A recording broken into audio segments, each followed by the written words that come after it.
дуруд ба кулли мухлисони барномаи дар шабакаҳои иҷтимоӣ. Дар фазои варзиш иттифоқҳое афтоданд ки ба қавле намегӯем намешавад. Рафтем. имшаб шербачаҳои мо дар гӯшаҳои дури хориҷи ватан парчами моро бо ифтихор парафшон карданд. гап сари равзгари тоҷик Фаридун Одилов меравад ки дар рақобати ҷоизавии ташкилоти размии EFC дар вазни миёна камарбанди чемпиониро соҳиб гашт. ба кулли мардуми тоҷик ин ҷоизаро таҳният мегӯем. ин дар ҳолест ки Фаридун Одилов дар муқобили ҳарифи сарсахташ Сергей Калинин дар раунди чорум бо усули буғикунӣ пирӯзӣ ба даст овард ва чӣ гуна саҳифаи шахсии худи Фаридун дар Инстаграм хабар дод, ӯ аз 15-умии ғалабааш пешорӯи ду бохту ду мусовии дигар истиқбол гирифт. гуфта мешавад ки Фаридун дар ин ташкилоти размӣ бори дуюм аз ғолибият ба даст меорад ва қаблан дар вазни миёнаи сангин низ камарбанди чемпиониашро ба даст овардааст. Фаридун ҳоло бигӯем чемпиони ду вазн аст, хато намекунем. ёдовар мешавем ки ташкилоти размие ки дирӯз Фаридун дар он чемпион шуд, моликаш разгари машҳури доғистонӣ Ҳабиб Нурмагомедов аст. дар наварҳои интернетӣ дида мешавад ки чӣ хел ҳамватанони мо дар дохили толор Фаридунро дастгирӣ мекунанд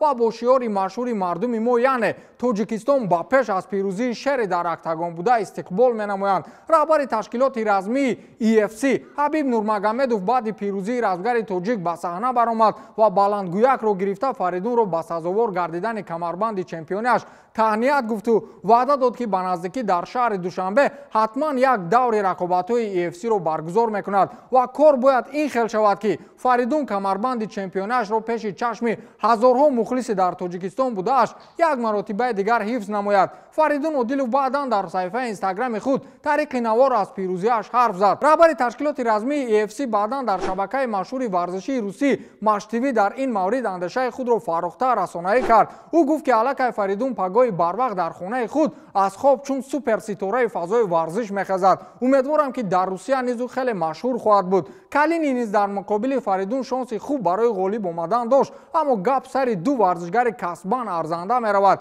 Калинин ягон иштибоҳе накард, фақат хастагӣ нагузошт ки ӯ ғолиб бояд. Одилов аз ҷиҳати ҷисмонӣ нисбат ба ҳарифаш омодагии хубтар дошт. мо дар ин сол 11 марҳилаи мусобиқаи дигарро нақша кашидаем ки якеаш қарор аст дар шаҳри Душанбе дар ватани Фаридун Одилов баргузор шавад. мо мехоҳем Фаридун камарбанди чемпиониашро дар шоҳидии ҳамватанонаш ҳифз намояд. инро мо моҳи август ба нақша гирифтаем ва фикр мекунам вақт басанда аст ки ӯ тайёрии хубтар бубинад. аз Душанбе мухлисони зиёде хостори ташкили чунин мусобиқа ҳастанд ва ин ҳам дар ҳолест ки ҳамакнун онҳо чемпиони худро доранд. ман зиёд мехостам ки UFC як рақобати маро дар Русия баргузор намояд, аммо худатон дидед ки онҳо ин корро накарданд. ман ба Фаридун шонс медиҳам ки дар ватани худаш ин орзуро амалӣ намояд, гуфтааст Ҳабиб Нурмагомедов. дӯстон, ин аст натиҷаи заҳмату талош ки бузургтарин равзгарони ҷаҳонӣ дар мавридат ҳарф мезананд.